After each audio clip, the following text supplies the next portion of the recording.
Nous entendons maintenant Maître Dancleon, qui est avocat au barreau de la Seine-Saint-Denis, qui représente M. Maillot, partie intervenante dans les deux dossiers. Maître.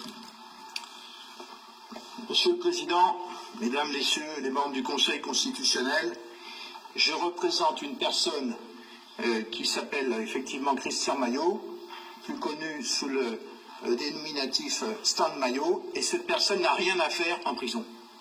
Mais absolument rien à faire en prison. Tout ce qui le concerne est illégal. C'est une personne qui a été renvoyée devant une juridiction correctionnelle par une ordonnance de renvoi signée par un stagiaire. C'est marqué dans la décision. Nullité d'ordre public qui peut être évoquée en tout état de cause.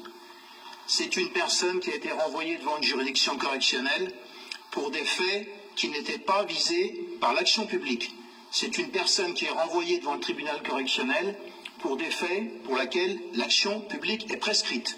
Et ce monsieur a déjà fait 11 mois de détention provisoire. C'est beaucoup. 6 mois au Venezuela et 5 mois en France. Il a été d'abord jugé par défaut en France, ensuite il a été au Venezuela, extradé en France, placé en détention provisoire sur un mandat de dépôt, et ce monsieur, ensuite, vient d'être a de nouveau été déclaré coupable par un tribunal de grande instance à Saintes, 4 mois de prison, 4 ans de prison avec mandat de dépôt.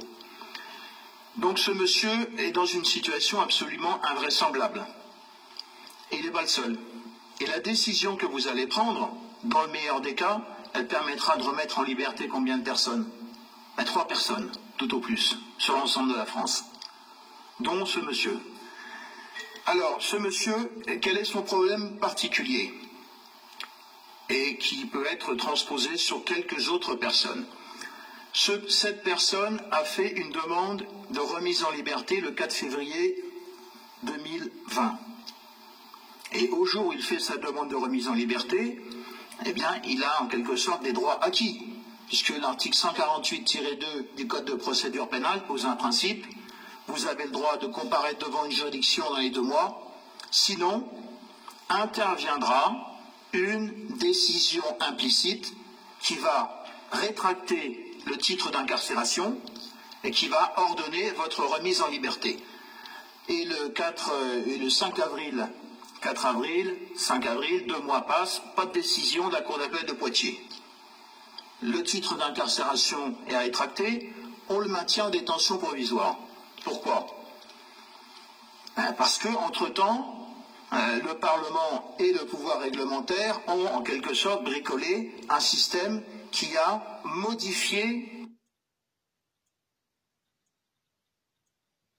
le régime juridique prévu par l'article 148-2 du Code de procédure pénale. Mais cette disposition du Code de procédure pénale n'a jamais été abrogée, n'a jamais été suspendue. C'est le droit commun. La Convention européenne de sauvegarde des droits de l'homme et des libertés fondamentales n'a jamais été suspendue dans son application. Et donc, ce monsieur reste en prison parce qu'on lui a fait application avec effet rétroactif d'un système qui a été mis en place postérieurement au jour où il a déposé sa demande de remise en liberté. Mais je ne crois pas que notre système juridique permette, en matière pénale, d'instaurer des dispositions avec effet rétroactif.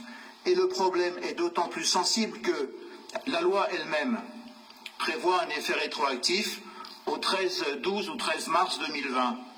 Mais dans les cours d'appel en province, on a étendu cet effet rétroactif.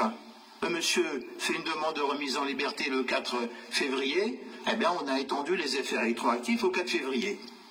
Donc c'est une situation anormale et spéciale qui nous rappelle ce qui s'est passé à l'hôtel Maurice à la fin du mois d'août 1941, au moment où le projet portant création des sections spéciales a été présenté aux autorités d'occupation. Dans cette situation, ce qu'il faut bien comprendre, c'est que vous avez un article 148-2 du Code de procédure pénale qui instaure un système de décision implicite. S'il n'y a pas de décision explicite de la juridiction saisie dans les 2 mois, décision implicite qui rétracte le titre d'incarcération qui ordonne la remise en liberté. Cette décision implicite, sans juge, sans avocat, sans greffier, sans audience, pose pas de difficulté, puisqu'elle ouvre la porte vers la liberté. Ce qui pose difficulté, c'est le dispositif qui a été mis en place par le Parlement, la loi du 23 mars 2020, et les dispositions de nature réglementaire qui ont modifié ce régime juridique en instaurant une décision implicite qui reporte de 2 mois, d'un mois ou selon de 2 mois, la décision implicite prévue par l'article 148-2 du Code de procédure pénale. C'est ici que se pose la difficulté, parce que cette décision implicite, elle pose difficulté parce que c'est une décision implicite qui maintient une personne en détention provisoire, sans audience, sans juge, sans greffier, sans aucun contrôle. Voilà la difficulté à laquelle votre juridiction est confrontée. Était-il possible de mettre en place des dispositions de cette nature? Le pouvoir législatif pouvait-il donner un chèque en blanc au pouvoir réglementaire? Eh bien, nous estimons que non, parce que lui-même ne pouvait pas prendre une décision de cette nature. Lui-même ne pouvait pas prendre une décision de cette nature, c'est-à-dire interposer dans les dispositions de l'article 148-2 du Code de procédure pénale une décision implicite qui allait reporter d'un mois ou selon de 2 mois, sans juge, sans audience, l'intervention de la décision implicite qui ordonne la remise en liberté. C'est toute la difficulté dont il s'agit. Alors dans cette affaire, bien entendu, les pressions sont importantes. On ne doit pas modifier, faire des vagues. Mais nous sommes dans une situation où des personnes, à cause de ce dispositif, sont maintenues illégalement et irrégulièrement en détention provisoire. C'est toute la difficulté de l'affaire qui se présente à vous aujourd'hui.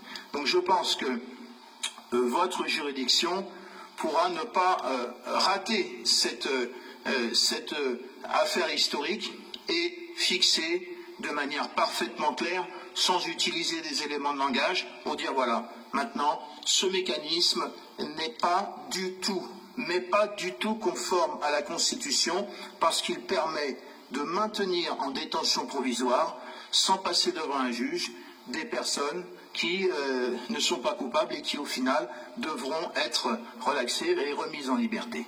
Voilà, je vous remercie. Merci, maître. Nous allons maintenant dans le long. Monsieur le Président, Mesdames les membres du Conseil, pour répondre à la question précise de M. Juppé, il faut distinguer 2 problématiques différentes.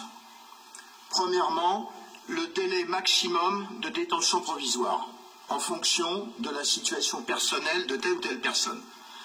Si vous n'avez pas de casier judiciaire et que vous êtes poursuivi dans une affaire correctionnelle, le délai maximum, c'est 4 mois.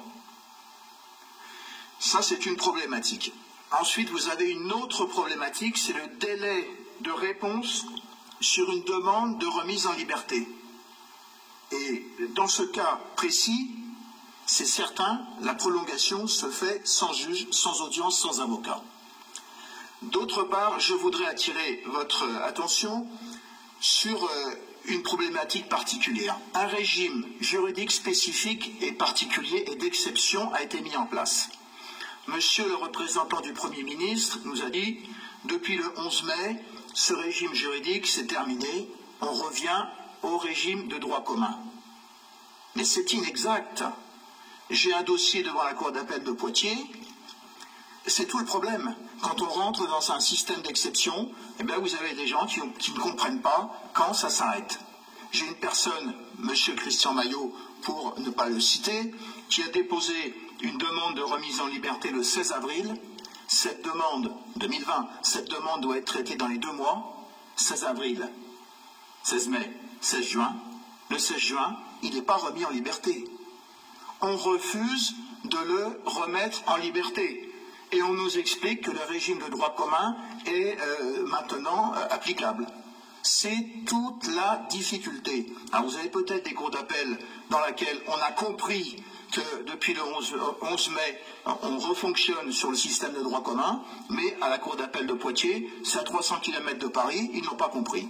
Et il est impossible de faire comprendre au procureur général de la cour d'appel de Poitiers, Madame Dominique Moyal, que le régime de droit commun est de nouveau en vigueur depuis le 11 mai et qu'il faut remettre en liberté les personnes qui ont fait des demandes et qui n'ont pas été traitées dans les 2 mois. Je suis passé dans cette affaire sur le fond le 19 juin, c'est-à-dire vendredi dernier. Le monsieur était en détention provisoire. Et lorsque j'ai dit, mais attention, le régime de droit commun, etc., etc., non, on va le juger, ça a duré toute la journée, et il est encore en détention provisoire.